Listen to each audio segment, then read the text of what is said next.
Hi, everyone. Welcome to this YouTube channel. My name is Levi Cosijn, and today I'm speaking again with Anthony Lewis. Hi, Anthony. Hi, Levi. Good to see you. Anthony and I are making a mini-series on horary astrology. We've been looking at a real estate example, two relationship examples, and a career example. And what's on the program today, Anthony? Well, you asked me for a missing item example. I went through my files and came across an old chart I did on a missing person, which uses similar principles. So I thought that would be interesting to do. Yes. This is a personal example, and I included an example from a book as well. So I have two examples. All right, so this was a chart about a missing university student. And the story was, this is in 2003, a neighbor of mine who was a friend of my two sons, so I knew him, he hung out at our house a lot, was attending a college in Maine. Maine is for those not in the United States, is a state in the East Coast that borders Canada. So it's a northeastern state, very northeast in the United States. Right. And he was home for a weekend and was at my house and knew I did astrology and asked if I could do a chart to locate one of his classmates who'd gone missing. And the story was that there'd been a party on a Saturday night.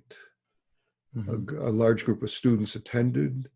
One student left a little early, having had too much to drink, and hadn't been heard from since. And this was a week or two after the incident.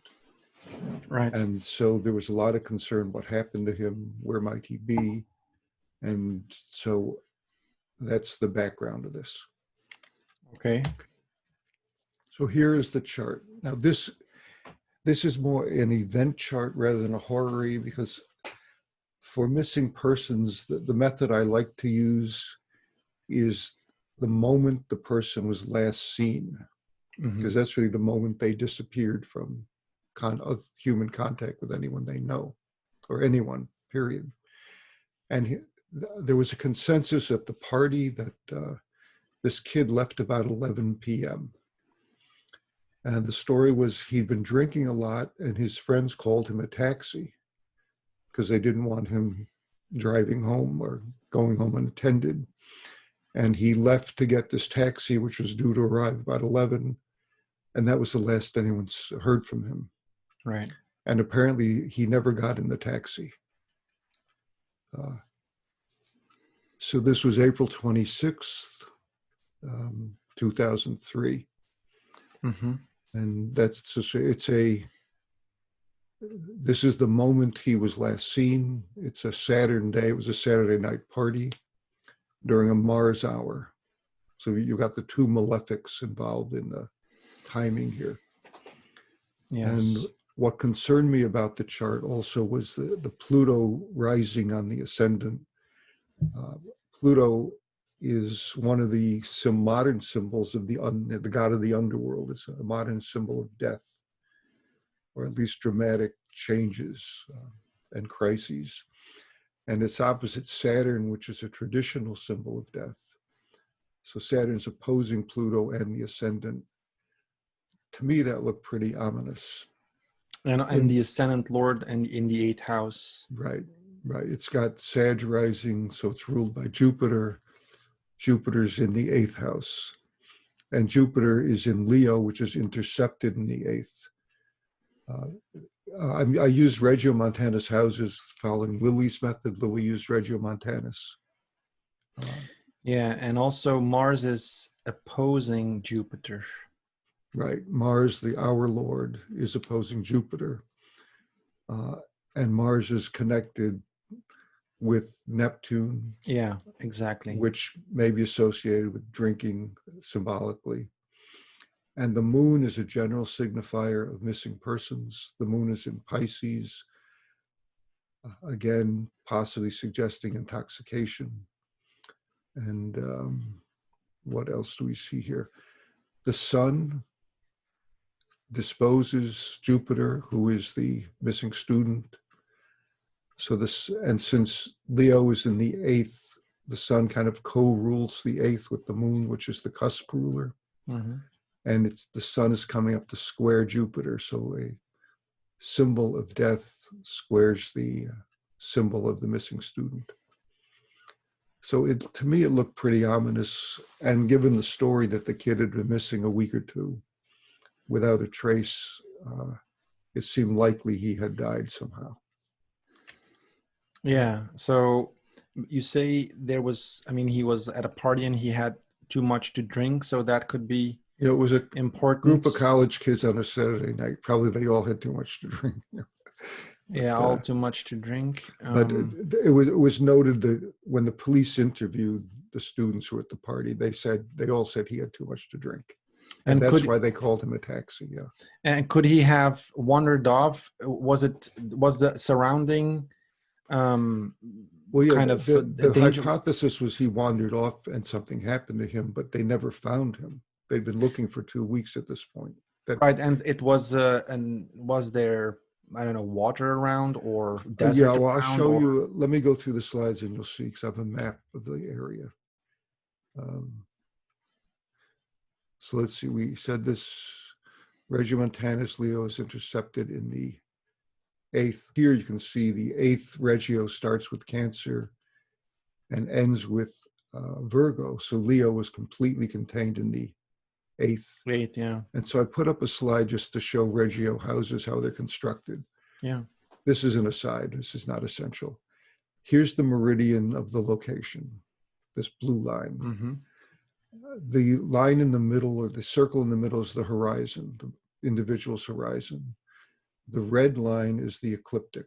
And the way Regio is constructed is you take the equator, the Earth's equator, and divide it into equal 30-degree segments. Mm-hmm.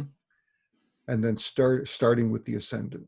And then you project those segments by drawing these great circles through the north and south points of the horizon. Mm-hmm. And they will then divide the ecliptic. And as you can see, unevenly. Here, the division is very small from the MC on down in this example. But here, this is a pretty wide, this could contain an entire sign and then some. Yeah. So that's how you get interceptions. Great. Yeah. I think it's a quite, I mean, it's a rational approach system. I mean, a division, I would say, dividing the equator. Yeah. It makes some sense because the equator is the main circle on Earth that spins. Yeah. Yes. So quoting Lilly here, going back to Lilly and his method, he says, of a thing suddenly happening, whether it signifies good or evil, erect your figure at the time the accident happened. By accident, he means occurrence or event, mm-hmm. or else when you first heard of it. Now, in this case, we know when it happened. All the eyewitnesses said it was 11 p.m. If we didn't know that, and someone just went missing and didn't know when they disappeared, the astrologer could use the moment the person, like his classmate, asked me at a certain date and time, sure, what happened to him. I could have used that moment. But I think implicit in Lily's statement is the idea that if you know the time they went missing, that's the better time to use. Mm-hmm. And I think Lilly gets this directly from Dorotheus, who has an example of, I think, a slave goes missing. Right. And there's a discussion, what's the best chart to use? Yeah, we went over that one 1 year ago. And it's when the thing actually happened is the best chart. If absent that, you use other moments that are significant. And then Lilly says, if a question is demanded of an absent person in a general way, and the querent has no relation to the party.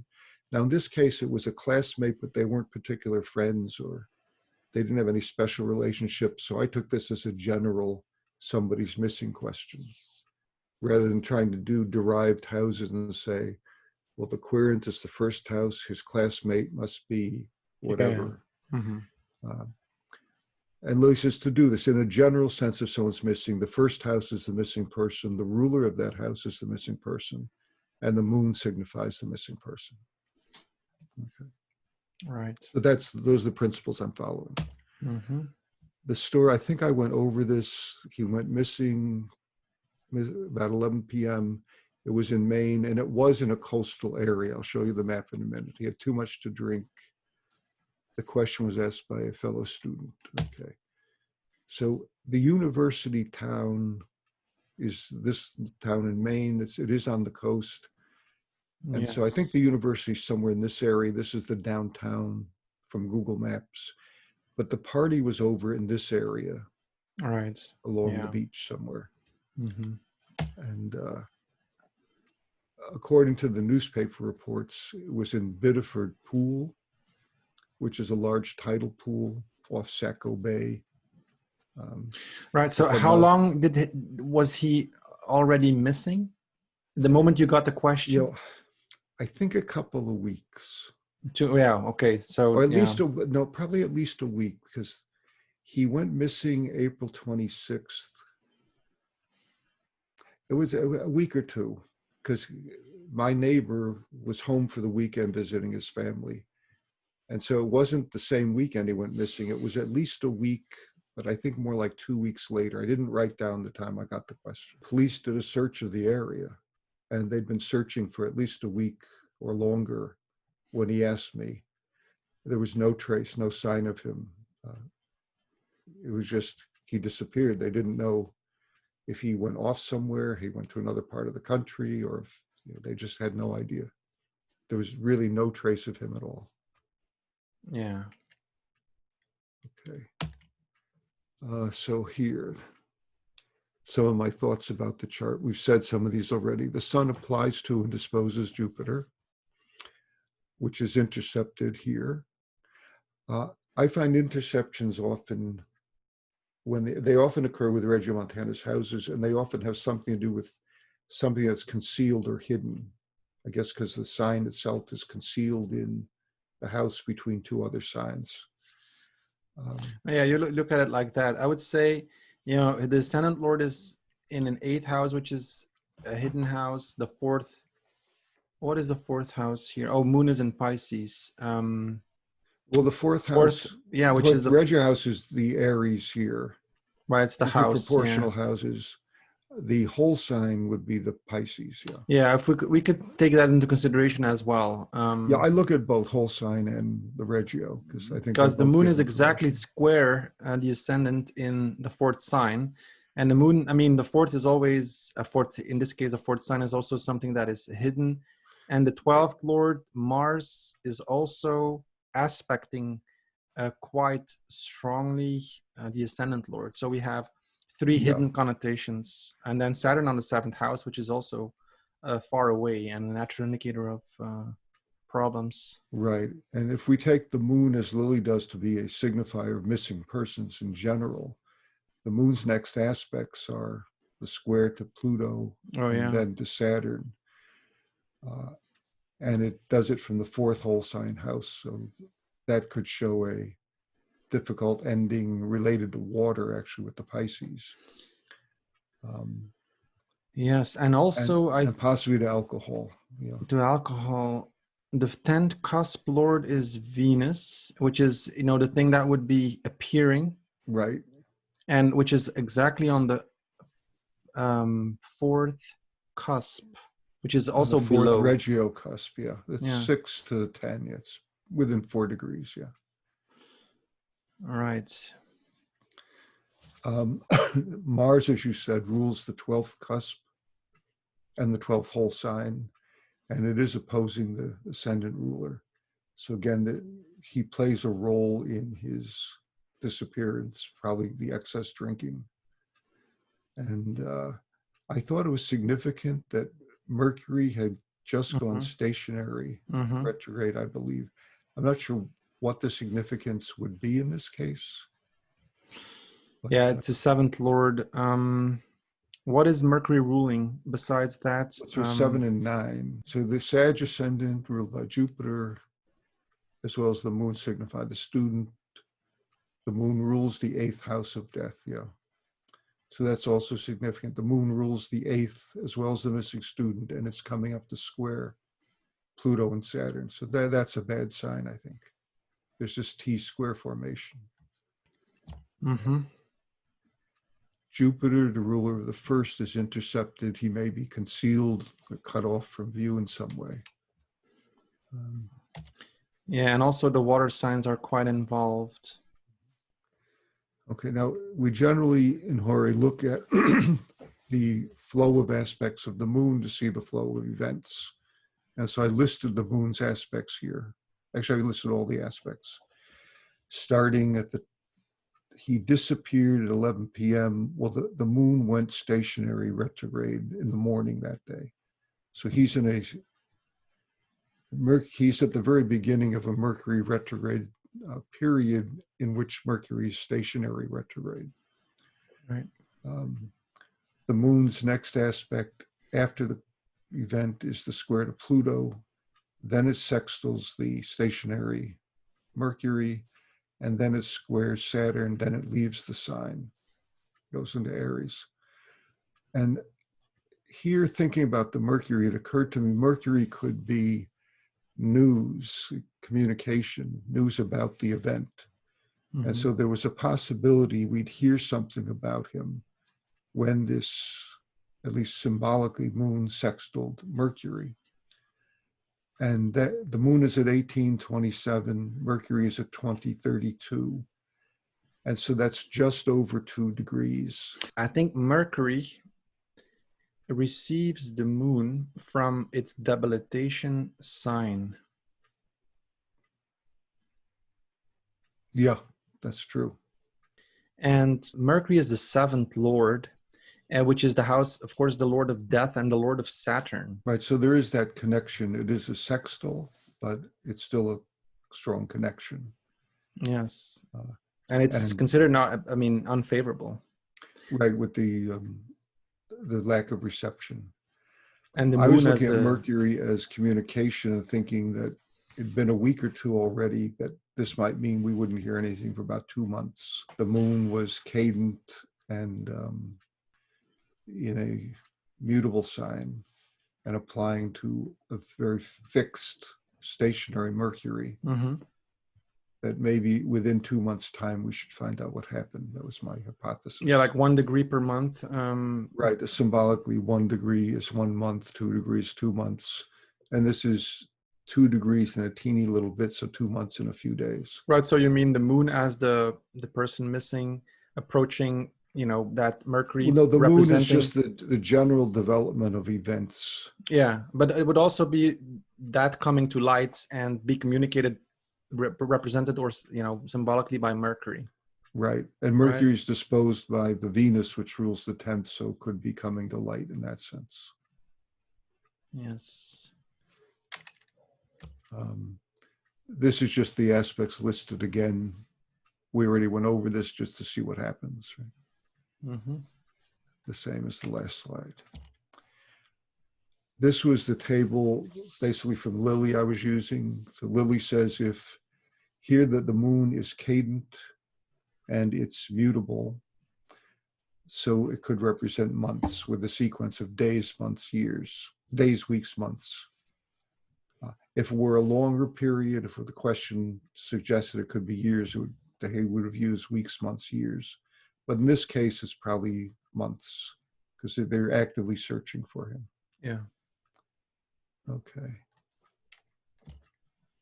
Now, another thing I do when I'm concerned about death in charts like this, there's a point that Barbara Waters described in her book that she got from Charles Emerson, an American astrologer.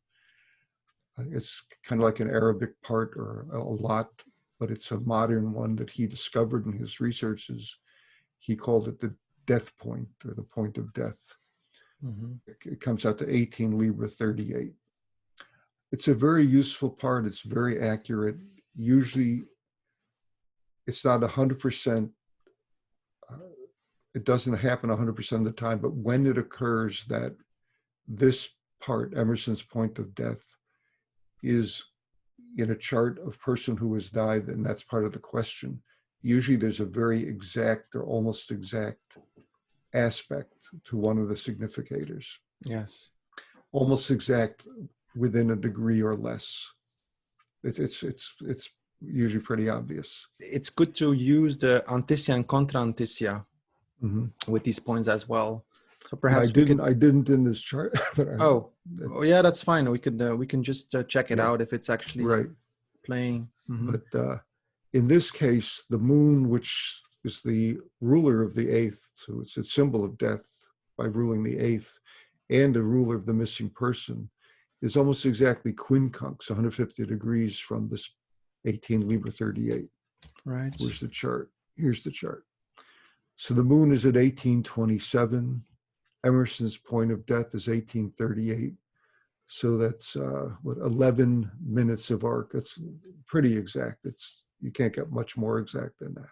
Right. So we do have and it's the moon. So it is And it also is the moon, so the symbolism, and the person. moon rules the eighth to begin with. So the ruler of the Lord of the house of death. And also the ruler of the sign, the whole sign of the ascendant. I mean, the dispositor of the ascendant Lord. Right. Yeah. And Mm-hmm. and it's a quincunx, a 150-degree aspect, which is usually a very stressful aspect. Which Yeah, and also associated with being hidden, or I mean, in the sense that it's a 6-8 combination. right. So it has Yes. that hidden connotation, but also trouble. The sixth. Right. But when you see that kind of exact connection, it confirms that this kid is dead. That was my assessment. So, but the Anticia sign for Libra, it's Pisces, and so it would be about 12 degrees, right? 18 would reflect on the 12. 1838. So it was quite close, but not exactly. Yeah. Yeah. Okay, let's continue. So the moon is a student in Pisces, and in the Regio system, Pisces is in the third. Moon is in, and third is local travel, which made me think that he had wandered off locally and something happened to him. Mm-hmm. And since he's near the coast, my hypothesis was that he either in a drunken state decided to go swimming, or he passed out from drinking too much near the ocean and got carried out to sea. And that's why he wasn't found. That was my hypothesis. Mm-hmm. With the emphasis of Pisces and and moon in the third, wandering locally near the sea. I interpret it to mean that. Yes. And Jupiter in Leo often refers to outdoor areas, parks, places, wooded areas where wild animals might be. So I wondered if somehow there was a wooded area nearby that he would be found in eventually. Mm-hmm. And in horror, we take the fourth house to be hidden things, which could be hidden bodies as well. The ruler of the fourth is Mars, and Mars is in Aquarius, conjunct Neptune opposite Jupiter. Yeah. So that Mars in Aquarius may give us a clue as to where he would be found. And Aquarius often refers to places because it's the water bear where water meets land. And that makes sense because he's at the seashore. Mm-hmm. Neptune is also god of the ocean, so there's that connection. And it's opposing Jupiter in the eighth. So probably he has drowned, is my guess. Yeah. And he's near the seashore, on the seashore, in a wooded area near the ocean. I mean, Aquarius is islands. It's a man standing in water, carrying a jug of water. I mean, it depends on what book you read. I put up two classic tarot symbols. Mars, because Mars is in Aquarius, right? Mars in Aquarius. Mm-hmm. In the tarot, Mars is the tower that gets destroyed by the bolt of lightning. And Aquarius is the goddess pouring water with one foot on land, the other foot in the body of water. Yes. So the symbolism fits. Something tragic happens in a region that combines water and earth here. Mm-hmm. So this is what happened. They finally found him June 28th, which was just over 2 months later, as the chart kind of indicated. Because he disappeared April 26th, so May 26th, June 26th. Just over 2 months. And this is a quote from a news report of July 3rd. Because I was following the story after I was asked the question. I was following online in the newspapers. On June 28th, a citizen found a body on a small island a half-mile from the coast and alerted police. The white t-shirt, the plaid shirt, the jeans on the body matched the description of the clothing he was wearing. A wallet containing his identification was found 10 feet from the body. There was no evidence of foul play, and the police considered it a missing person case. So it seemed like the chart was pretty accurate and descriptive, even with the timing. Very sad case, though. Yes. And my neighbor who asked the question, who was a 22-year-old kid, I had told him this in early May. So he also let me know they found him and that things happened as the chart had indicated. This case reminded me there's a book by Simmonite on Horary, which one of my teachers had recommended to me years ago, Joan McEvers. And he has very few cases in it, but one case that he mentions doesn't give the chart for, just the information, is a woman who goes missing, and then her son asks the astrologer, what happened to my mother? And it's a very similar kind of case, so I thought it'd be worth looking at. So the querent asked Simmonite, it's February 11th, 1850 at 6:50 p.m. in Sheffield, England. Now I wasn't sure whether the time zone was Greenwich Mean Time or local time. I think I used universal time here. Mm-hmm. My concern was that the midheaven of this chart is at the very end of Taurus. Yeah. So if it were just a minute off, it could give you a Gemini midheaven. Yeah. But I went with this because this is what appeared in Solar Fire. Right. The midheaven is important because Lilly used the 10th house to symbolize the mother. Some astrologers use the 4th. I think Lilly was going by the theory that the 4th is parents in general, and in a patriarchal society, it's the father, so the father's spouse is the 10th, the mother. And in this case, it turns out they did find the mother. She had drowned and she had mental health problems. So it's not known whether she was so distracted she wandered into water and drowned or killed herself deliberately, but she did drown. If Venus rules the mother, Venus is here, combust the sun in the 6th. And again, it's in Aquarius. Yeah. Well, if you would use, Mercury Moon connections, especially conjunct is considered could give mental problems, Yeah. Right. Mythologically speaking, but then also Venus, she is with the moon, which is also not a good combination. Venus Moon conjunct is going to starve that Venus. And then also the sun combusting Venus and Ketu, and in the 6th house. So right, that's that cluster in the 6th, all in Aquarius. You got Ketu, Sun, Venus, Moon, and Mercury. Again, interesting, Mercury retrograde in the college student case. Mercury had just turned retrograde, but was still stationary. The dispositor of all of this is in the 8th of death. Right, in the 8th of death, and the ruler of the 8th is in the 1st, coming to the ascendant. Right, and it's the 7th Lord that is on the ascendant. Right. And the moon is a general signifier of mothers as well as missing persons here. So you've got that. And the moon is approaching the sun. So there's this combustion going on of all these main signifiers.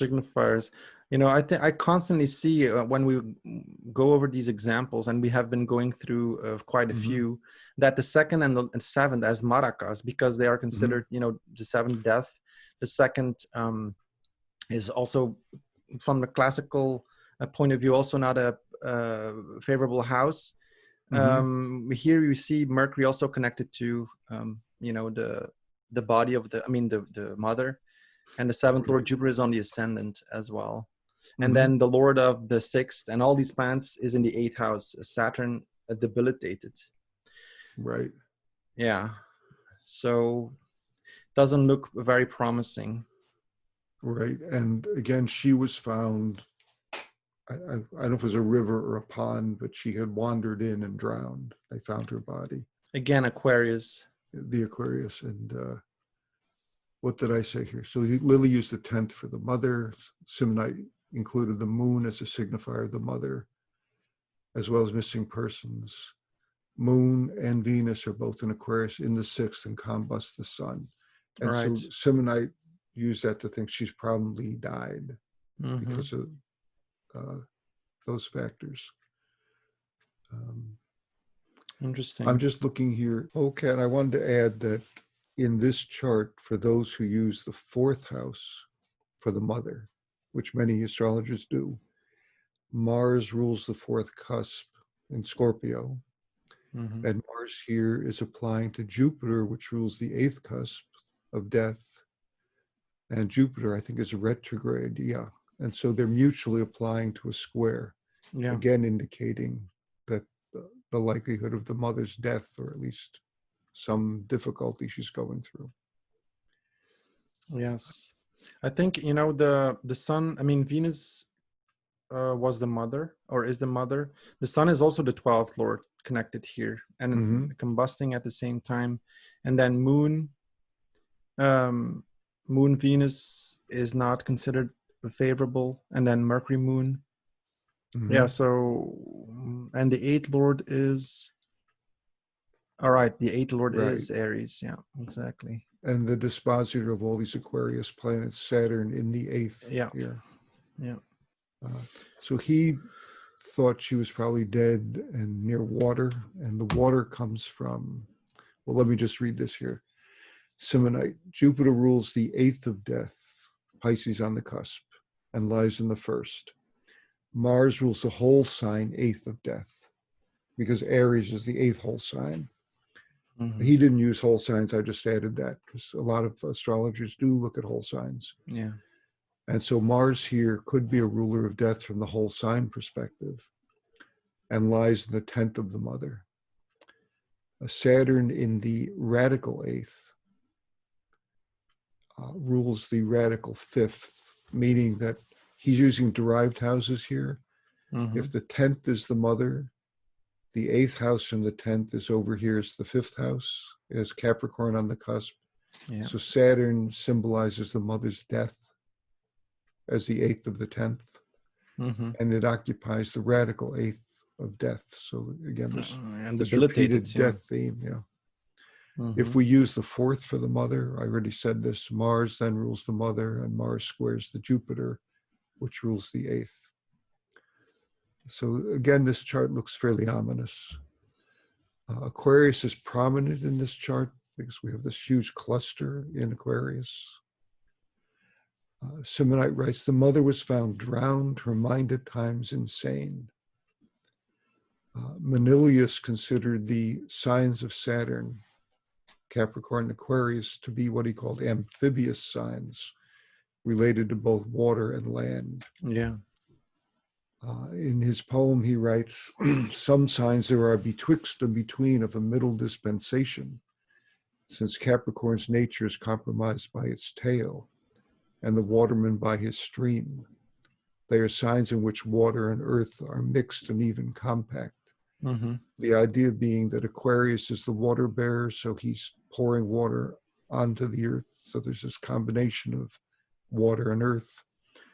And an ancient symbol for Capricorn was the sea goat, a creature that was comfortable living in the sea and swimming in the ocean, as well as climbing to the top of mountains, again spanning that extent from mountaintops all the way down to sea level and then into the sea and beneath the sea. And in Vedic texts, Capricorn is the crocodile, right? Yes, Makara. So it's again a amphibious creature that can be function on land and in sea. So again, there's this dual land, sea, and where the two meet, it comes into prominence. Yes, interesting. In the missing student chart, Mars rules the 4th. We said this before, and it's in Aquarius in the second Regiomontanus house, Mm-hmm. conjoins Neptune, which is a watery planet, and opposes Jupiter, which symbolizes the student. He was very, very drunk apparently, and if he fell in the water or even intentionally went in thinking, I'll go for one swim before I go home. Right, and they knew exactly when he went from the party. Yeah, the 11 p.m. came from the police report. They interviewed the kids at the party, and they all said pretty consistently it was 11 o'clock because we had called him a taxi and he was leaving to get the taxi. Yes. That's how they were pretty sure it was 11 o'clock. Mm-hmm. But Right. no one saw him get in the taxi. The taxi driver said he didn't show up, apparently. So he must have left to get the taxi, and instead of going to the taxi, gone down to the beach. Yes. And probably within a short time, he probably drowned and then got swept out by the currents. The tides might have been coming in or going out. Right. Yeah. The sad story and a good example, a good, you wouldn't call it a horary, but an event. But it uses horary principles. I mean, yeah. If we didn't have the exact time he left, but his friend had asked, what happened to my friend? Then you would make it a horary chart and analyze it the same way. Exactly. This chart, in the newspaper reports, they mentioned that he was born on June 1st and he was 20 years old, not quite 21. At the time he disappeared in April, he was 20. He would have been 21 in June when they found the body.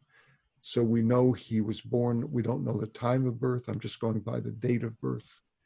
So I put his natal chart with the sun on the ascendant rising in the first. Since I don't have a birth time, I use sunrise. Mm-hmm.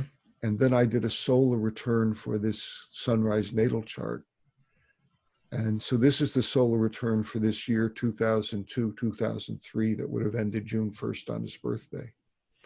Yeah, I see what you mean with Pluto and all. And so you see in the solar return for this year, he's got a very tight Saturn Rahu conjunction in the first, fairly near the sun, opposing very closely the midheaven of the sunrise chart and Pluto. So this Pluto-Saturn opposition really dominates the year.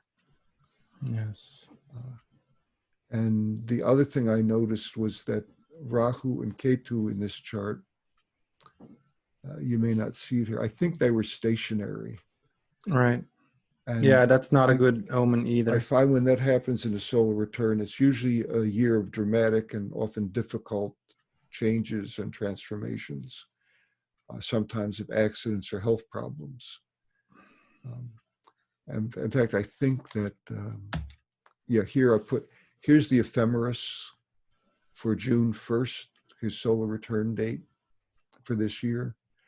And just looking at, here's June 1st, the red line.